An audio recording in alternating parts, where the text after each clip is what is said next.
We'll start with Eric from 247 Sports. Alex, I guess just to start basic here, what do you see with this Iowa State defensive front? Looks like statistically one of the best you faced this year. Yeah, definitely going to be the best we face this year. I know I said it last time I was on media about 2 weeks ago about USC's defense, but this defense is as talented as you'll see, especially from a front seven standpoint.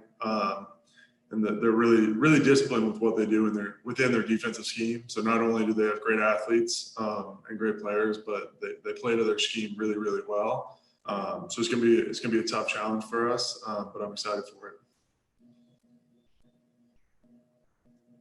We'll stay with Eric.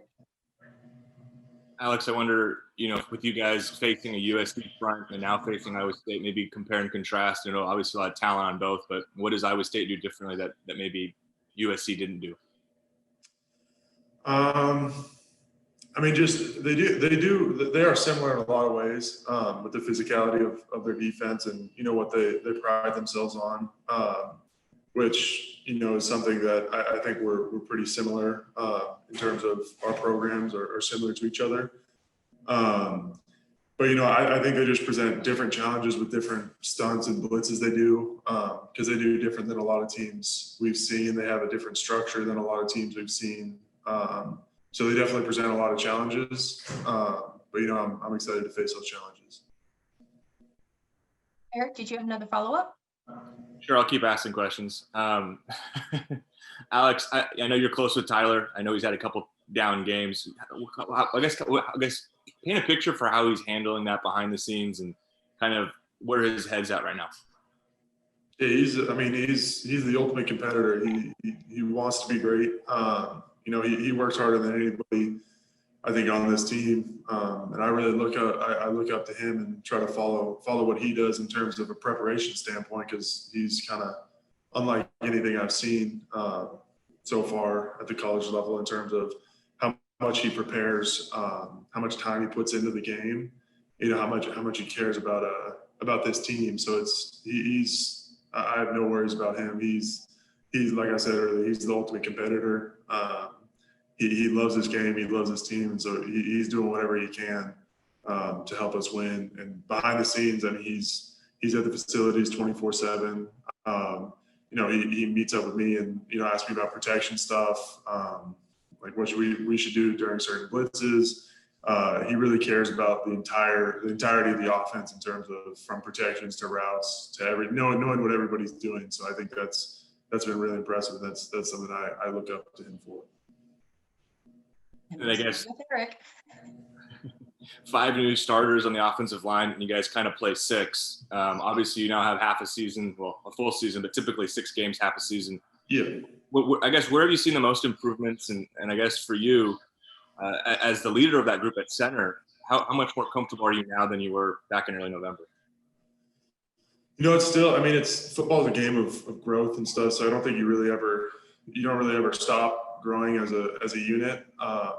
But I think we have a bunch of selfless guys on this offensive line unit. It was the same way every year I've been here, it's been full of selfless guys, guys that are doing whatever they can to help the team win. So I think that's been a big thing that's helped us be successful at this point. I think just communication wise, just getting comfortable with all 5 of us, even just through 6 games, being so much more comfortable now than the first game in terms of communication and, making sure everybody knows the entirety of the offense, the entirety of the defense that we're playing. So I think we've kind of played with a chip on our shoulder, I guess. And I think we've been more prepared with a chip on our shoulder more than anything because, we felt like people were saying like we were going to be a weakness this year. So I think we've just taken the preparation to the next level with meeting outside of football, about film stuff like blitzes and all that stuff. So I think we've kind of taken that and kind of ran with that in terms of elevating the level of preparation because we knew we had to be more prepared because we didn't have as much experience. So I think that's something that's really been fun to watch is how much this group has kind of gelled together in terms of preparation. I guess with preparation in mind, Alex, then how much of a benefit is to have 2 weeks to prepare for Iowa State? I know Coach was saying that they are a team that requires a little bit more preparation just because they do a couple different things. Yeah, no, usually, I mean, with the bowl games, usually you get like 4 weeks, but we'll take 2 weeks. You want to have as much time as possible to prepare for a team like this, especially that just does so much defensively. And I know the defensive guys on our team enjoy it too because they have more time to prepare for their offense, which I haven't watched as much, but specifically for their Iowa State's defense, they run a lot of confusing stuff. Like I said, fronts that we haven't seen before, this year or even really last year, I think. So they're just really unique and they're coached really, really well. You can tell by the way they play and their techniques and stuff. They're a really well coached team. So I think it'll be a great challenge. But in terms of preparation, I think we've taken these 2 weeks and we've used them to the max in terms of preparing and watching film and studying them. Do you have any other questions? Please again, raise your hand using the icon at the bottom of the page.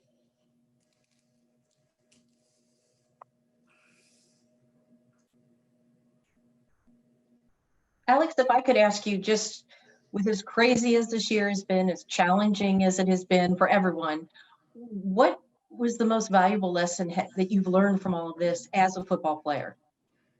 That's a good one. That's a good question. I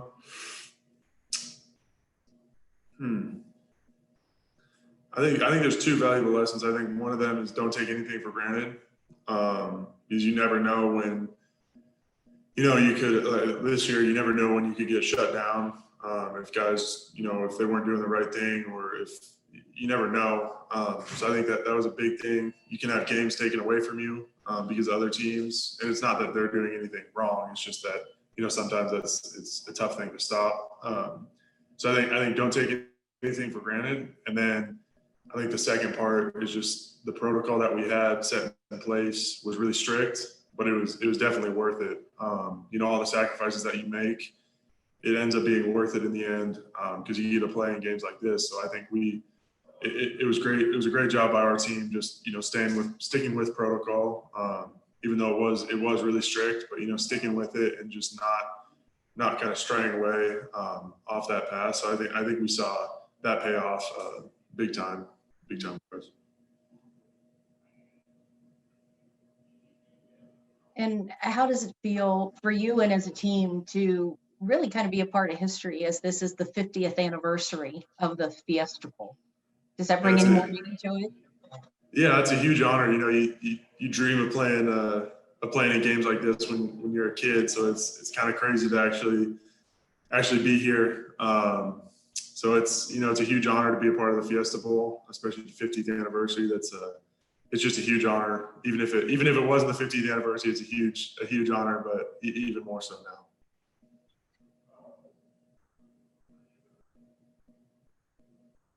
We'll just wait for some more questions, and then we'll also just wait in case anyone wants to join us from the other interview as well.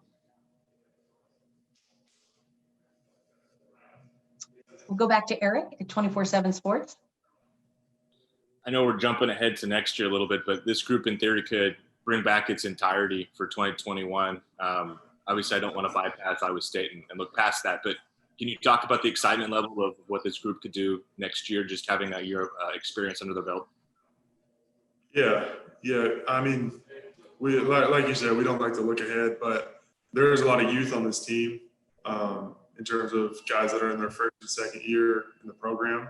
I don't know how many it is. I think it's guys in their first or second year. I think it's like somewhere around 60 or 70, maybe higher than that. But there's a lot of youth in this team. So I think just getting the experience from this year, even if it wasn't a full season, I'm grateful that we were able to play in some capacity.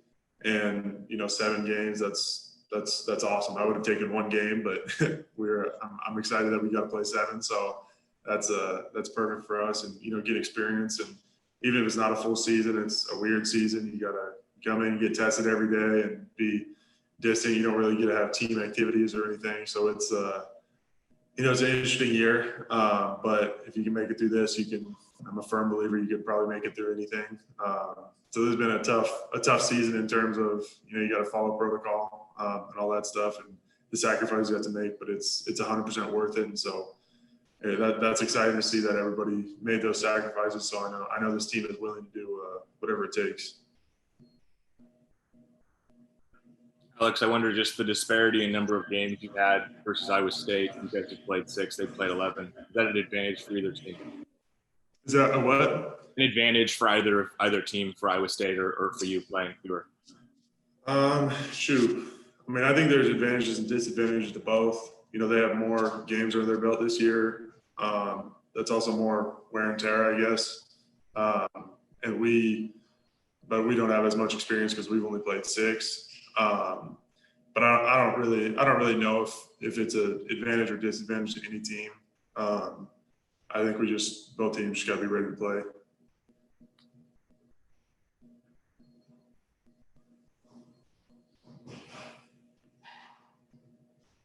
Any additional questions?